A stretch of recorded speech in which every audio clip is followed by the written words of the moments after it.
അദ്ദേഹം CPM general secretary MA ബേബിയെ കാണുകയാണ്.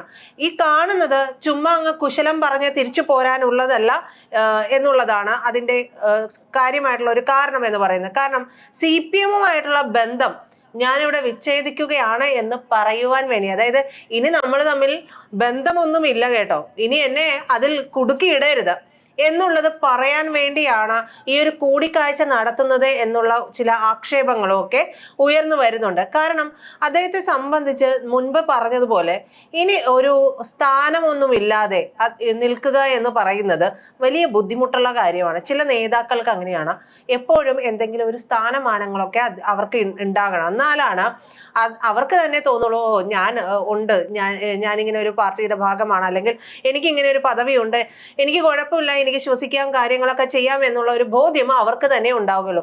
അങ്ങനെയുള്ള ഒരു മെന്റാലിറ്റി ഉള്ള നേതാക്കളെ സംബന്ധിച്ചാണ് ഇത്തരത്തിലുള്ള നീക്കങ്ങളൊക്കെ എപ്പോഴും വലിയ കാര്യമായിട്ട് നിൽക്കുന്നത്. അപ്പോൾ BJPയെ സംബന്ധിച്ച് നമുക്കറിയാം, BJPയിലേക്ക് പലരും ചുവട് മാറ്റുന്നുണ്ട്.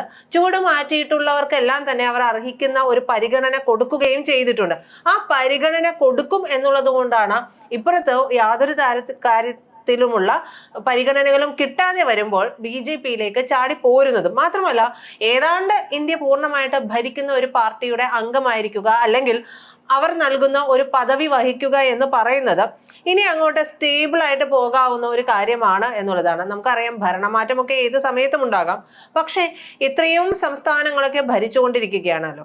അപ്പോൾ അവർക്ക് ഇനിയും ആവശ്യങ്ങൾ ഉണ്ടാകാം. കേന്ദ്രത്തിൽ മോദി തന്നെയാണ് ഭരിക്കുന്നത്, അല്ലെങ്കിൽ BJP സർക്കാരാണ് ഭരിക്കുന്നത്. അപ്പോൾ പറഞ്ഞു വന്നത്, CPM ജനറൽ സെക്രട്ടറി MA ബേബിയെ അദ്ദേഹം ഇന്ന് കണ്ടുകൊണ്ട് ഈ ബാന്ധവം അല്ലെങ്കിൽ ഈ ഒരു ബന്ധം നമ്മൾ ഇവിടെ വെച്ച് അവസാനിപ്പിക്കുകയാണ്. നിങ്ങൾ തന്നിരുന്ന പദവിക്കനുസരിച്ച് ഞാൻ കാര്യങ്ങളെല്ലാം കൃത്യമായിട്ട് ചെയ്തിരുന്നു, നമ്മളെല്ലാം പറഞ്ഞ് കോംപ്ലിമെന്റ്സ് ആക്കി എന്ന് പറയുമല്ലോ, അങ്ങനെ പറഞ്ഞു വളരെ ചിരിച്ച് സമാധാനത്തോടുകൂടി ആ പടി ഇറങ്ങുകയാണ്. പടി ഇറങ്ങിയ അദ്ദേഹം അടുത്ത ചുവട് വയ്ക്കുന്നത് എങ്ങോട്ട്?